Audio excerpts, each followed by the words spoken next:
Dali mo sa Rosarida. Joke lang yun. Mayroon kami.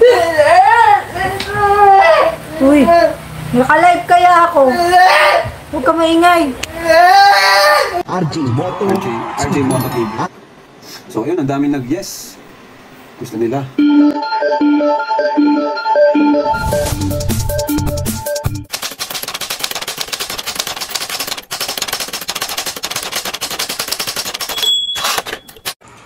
So yun mga kalingap, ano? Magandang umaga sa inyo, magandang hapon at magandang gabi saan man po kayo naroroong panig ng mundo. Mag-iingat po lagi. At sa aking mga kapwa Ilocano, naimbagngal daw yung amin, o rin yung AAN nyo, agad na tayo kan kanayon. So this is me again, Kuya RJ Moto, para sa isa na namang video reaction tungkol kay Reyna, kasi nanood ako kanina ng live stream ni Ate Roda. Bigla na lang itong nagsisigaw habang naka-live nga si Ate Roda, no? Hindi naman natin ma-fast forward kasi nga live.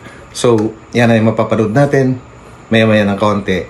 At bago yan ay huwag po natin kakalimutan at patuloy natin susuportahan ang lahat ng mga programa at adhikain ng Kalingap, lalong-lalo na kay Kuya Val Santos Matubang, kay Ate Edna Vlogs, syempre kay Kalingap Rob, no? Sama na rin natin ang mga Kalingap reactors, pati na rin mga small YouTubers ng Kalingap po. Suportahan po natin lahat yan. At ito, panoorin po natin mga Kalingap. Himala si Reyna hindi patulog. Ayan. Matutulog na po yan, Ma'am JLR. Tapos na? Marunong ka din mag-drive ng car. Konti pa lang po, Ma'am Giselle Orsoa. Mag-aaral po ako.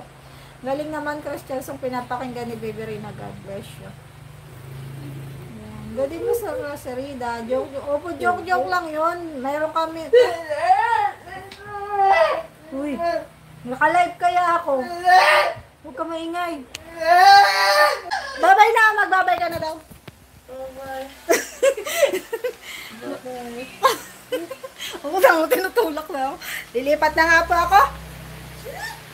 Bye-bye!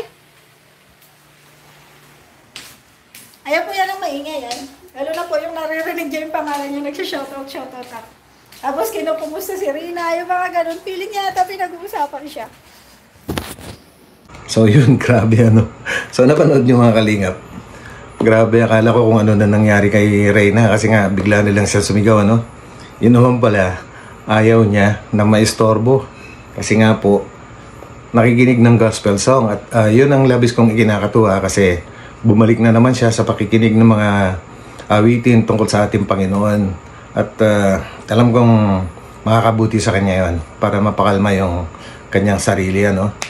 So yun, at wala naman masama nangyari sa kanya. Ayun nga lang, kita naman natin ayaw pa istorbo at pinagtutulakan si Ate Roda para umalis sa tabi niya. Nakakatuwa si Reyna.